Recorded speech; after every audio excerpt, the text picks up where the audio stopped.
Hey guys, it's Tina here. Welcome back to another episode of Tina Tries It. In today's episode, I'll be trying out the new Gigi Hadid Maybelline makeup collection.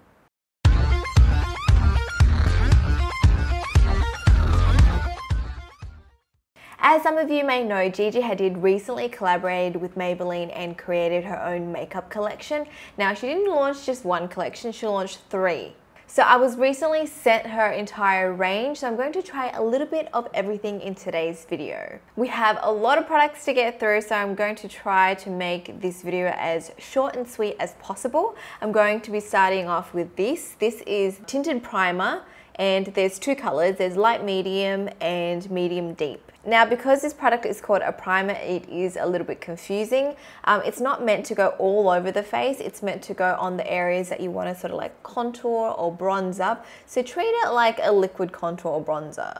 I'm going to pop some on the back of my hand. Now, I saw in Gigi's tutorial that she did that. She used a beauty blender to apply it. So I'm going to do the same thing. As you can see, this color is a lot darker than my natural skin tone, but that's how it's supposed to be. So I'm just going to apply it onto the areas that I want to contour. And then you're supposed to apply your foundation on top. This is a bit of an odd product. It's probably, I wouldn't say it's the best base to put down. It's looking a little bit patchy. Not loving it, to be honest, but I'm going to see what it looks like when I apply my foundation over it. I'm just using the NARS Natural Radiant Longwear Foundation. This is the new one. So I'm just going to apply my foundation on top. I'm done with my foundation, and to be honest, I don't think the tinted primer does anything, especially if you're going to apply a foundation on top. I think it's just like an extra step that really does nothing. So for me, I'm not a big fan of this. Next, I'm going to move on to the liquid strobes. There's 2 shades, gold and iridescent. The gold is definitely going to be too dark for me, so I'm going to go for the iridescent color. I'm just going to pop it on with a beauty blender. It's a little bit more, I guess, like pinky.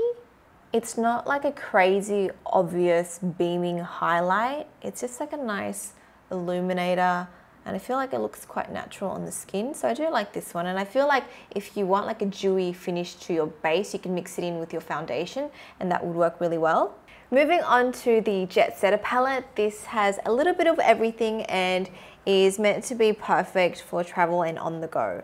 So inside this palette, we have concealers, lip balms, some brushes, eyeshadows, blush, contour and highlight, and a little mascara. This is the Colossal Volume Express Mascara. I'm going to go in with the concealer shades just to conceal underneath my eyes. In Gigi's video, she just used her finger, so I'm going to do the same. I'm going to pop the lighter shade underneath. I'll just pop it on and I'll blend it out with a beauty blender.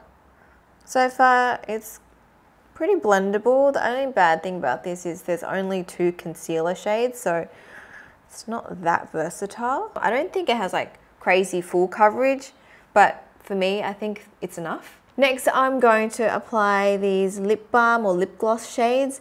Now, before I do that, one of my pet peeves in this palette is because there's powder product mixed with like cream products in the same palette, I just don't like that, because if there's any like fallouts or if any of it cracks, it'll just go into these and just make a huge mess. So I'm not a big fan of having my cream pans and my powder pans together. That's just me. Once again, I'm just going to use my finger for this. The product feels really, how do I say this, cheap. It doesn't feel really nice in the lips. It's quite sheer, nothing too special about that. I'm going to test out the contour shade and the highlighter next. And I think I'm going to attempt to use this brush. This does not feel like a very nice brush, or even the little eyeshadow brush. It feels really hard, it's really stiff, it feels really cheap. I'm going to try the highlighter shade first. I'm going to pop it over the area that I applied the liquid strobe. You know what, this is a nice shade. It's pretty blendable, it's kind of pinky as well, so it really matches the liquid strobe that I applied on top. This is great if you just want that extra oomph. Now for the contour shade and this brush, I don't know how this is going to go down. Just going to tap the excess off and I'm going to contour. Even though it's a cheapy brush, it works. I thought it'd be really patchy or something, but it blends it out fine. The contour shade is actually quite nice. I thought it'd be really dark, but it's actually really natural on. I'm going to add a little bit of color to my cheeks using this blush, and I'm just going to use my normal blush brush because the other brush is pretty dirty now. Oh, did I apply too much or did I apply too much? Well, at least we know the color payoff is good with this blush. A little goes a long way. Might try to take some of that off. I'm going to do my eyes next, and I'm going to be using the Gigi Hadid Eye Contour Palette. Now, when you open this thing up, first thing I notice, I don't know about you, but I notice how small these pans are. It's like eyeshadows for ants. It looks like a sample size product, and in Australia the recommended retail price is almost $23, and this is how much product you get. Besides that, I think the colors are quite nice. It's definitely colors that I would use because I love more warm tone eyeshadows. They're all matte shades, and it sort of reminds me of, you know, the Urban Decay eyeshadow palette. They have that mini natural naked one.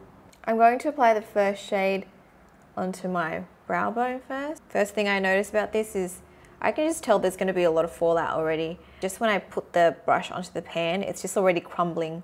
I'm also using the Gigi Hadid eyeshadow brush for this. I'm going to grab this shade here. Just going to apply that all over my lid.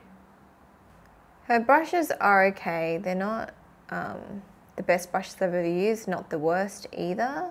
What's the price of these? $23 for these brushes. I think it's a bit on the expensive end, to be honest. I'm going to add a little bit more color from this palette. This is the warm palette from the West Coast collection. You can see here there's a mixture of like shimmers with mattes. I'm actually going to go into this shade here. It's like a golden shade, a bit bronzy. I'm going to pop this in the center of my lid. Oh, it's a nice shade. These are pretty pigmented, so I really like the color payoff with this one. I'm going to go back into this like darker shade from the other palette, and I'm just going to work it into the outer corner. I'm going to quickly add a little bit of highlight in my inner corners. And I'm going to run this Dusty Rose shade on my lower lashes. I'm going to quickly tightline my eyes using the gel liner. This one glides on pretty nicely, just like most gel liners do. It's nothing too unique there. It is really black though. Then I'm going to create a little bit of a flick using the liquid liner. This is like a felt tip liquid liner. I do find this liner a little bit stiff to use, and sometimes you have to go over certain areas a few times to get that intensity. But in saying that, it does the job and it's nice. Next, I'll be testing out the two mascaras. This one is the Lash Sensational Mascara, which I believe would be the same formula to the existing one. This one is just a little bit more expensive. Then there's the Fiber Mascara. So I'm going to try one on each eye. Starting off with this one first. So that's the Lash Sensational Mascara on this eye. To be honest, I don't have like the best lashes to review mascaras, but it did lengthen and also add a lot of volume to my little lashes. Next, I'm going to try the Fiber Mascara out. This one is a 3-step mascara. So what you're supposed to do is apply the mascara and then the fiber and then the mascara again. So the mascara is on, I'm going to apply the fiber. Oh, it looks like cobwebs. I think some of it went into my eye. So you can see the little fibers on there. I'm going to go in with mascara again. It's definitely add a lot more length to my lashes. Now with fiber mascaras, you kind of have to be careful that you don't put too much fiber and like build it up too much, because then your lashes kind of start to look a bit like spider legs. So here is a side-by-side comparison. I actually like this side a lot better. I feel like my lashes stay upright a little bit more and it holds the curl a little bit more than this side. What are your thoughts? Before I move on to my lips, I'm going to quickly line my waterline underneath with this nude gel liner. This just helps to open up your eyes, make them look brighter and bigger, and actually really like the formula of this one. I currently just use just like a normal eyeliner. I don't know if it's like a gel formula, but it doesn't glide on as nicely as this one. Now in Gigi's collection, she launched 6 shades of lipsticks. There's 3 that are more like red shades and the other ones are more nudes, and they all have matching lip liners. So for today's video, I'm going to try on 1 nude color and 1 red. I am going to try this shade. This is Macao. I'm going to apply the lipstick on and then just line my lips after.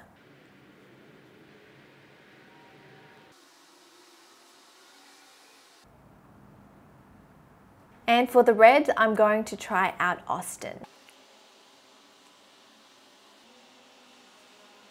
I really like this shade of red. I think this is the same one that Gigi wore for the photo shoot. Quite like that one. Now with these lipsticks, they're pretty much the same formula as the Maybelline Color Sensational lipsticks. They're creamy yet matte, so they're not drying and they feel really nice on your lips. However, with Gigi's range, you're just paying a little bit extra for her branding and packaging. Now, I've tried a little bit of everything from the collection, and instead of rating it like I normally do for my Tina Tries It video, instead I'm just gonna let you know which ones are worth buying and which ones are not worth buying. Let's start off with the tinted primer. Can you guess, are these worth buying or are these not worth it? For me, they are definitely not worth it. They're just, I don't know, it's an extra step that's unnecessary and it doesn't really show up on my skin nicely. It doesn't really enhance anything, so that's a no from me. Don't like this one, wouldn't recommend it. The liquid strobe I am a fan of, so I do like it and I would recommend the iridescent one. The gold one, I mean, it was too dark for me, but if you have darker skin tone, maybe try it out. And I think Maybelline does have another liquid strobe illuminator that's a little bit cheaper, but if you like the pinkier shades, then this one's quite nice. Next is the Jet Setter palette. Even though I kind of liked, you know, the highlight and the contour, the blush was nice, I didn't really like everything else. The brushes, they're pretty cheapy. The lip balm's really cheapy as well. The concealer is only, you know, 2 shades, so you're kind of limited there, especially if you have different skin tone. And the price of this is $44.95, and I feel like it's a little bit expensive, so I wouldn't recommend this one. Moving on to the eye contour palette. This one, I am sitting on the fence because I actually really like the shades in this. I feel like it's quite natural. I would totally use this even maybe for like an everyday look because the colors are just so versatile and they're not like too crazy and intimidating. So I feel like a lot of people would like these natural colors. However, you're just getting very minimal product for what you're paying for. So I'm just like sitting on the fence with this one. Plus, I don't like that it doesn't have a mirror because it feels like a little on-the-go palette, right? And it just makes sense to add a mirror into this. So it's like I'm just in between with this one. For the other eyeshadow palette, the warmer one, I actually quite like this one. I feel that the colors are really blendable. However, there is a little bit more fallout. So if you don't mind that, these colors actually, you know, look really good and they're super blendable. The color payoff is nice. So I like this one. I would recommend it, but not strongly recommend. For the gel liners, I really like these. They glide on really nicely and the color payoff is good. However, they're not like a very different, innovative product that you need to rush out and go get. So if you're, you know, running low on eyeliner and you want to try a new one, maybe give these ones a go. The liquid liner, this product isn't really much of a standout product. It's not the best and it's not the worst. It's okay. So I probably wouldn't like go recommending you guys rush out and get one, but if you want to try it, it doesn't hurt. For the mascaras, my favorite one out of the 2 is the Fibre Mascara. I just think it just works well on shorter lashes because you get to add a little bit more length using the fibers, and I feel like it does hold my curl a little bit better than this one. So I would recommend getting this one if you want a new mascara. I almost forgot about the eyeshadow brushes. These are too expensive. I wouldn't recommend them. I think they retail for $22.95 each. So for the price of 2, I feel like now you can jump online and get a whole kit of good brushes. So yeah, that's a no from me. And finally, for the lipsticks and the lip liners, I would recommend these. I've always been a big fan of the Maybelline Color Sensational lipsticks, and these are really good as well. However, just keep in mind that you're paying a little bit extra for Gigi's packaging. So if you don't mind that, these are quite nice. So there you go, that's my thoughts and recommendations for the Gigi Hadid Maybelline makeup collection. Let me know if you guys have tried any of her products, which ones are your favorite, which ones are your least favorite. Anyways, that's it from me. Make sure you subscribe to my channel if you haven't already, and I'll speak to you guys next time. Bye.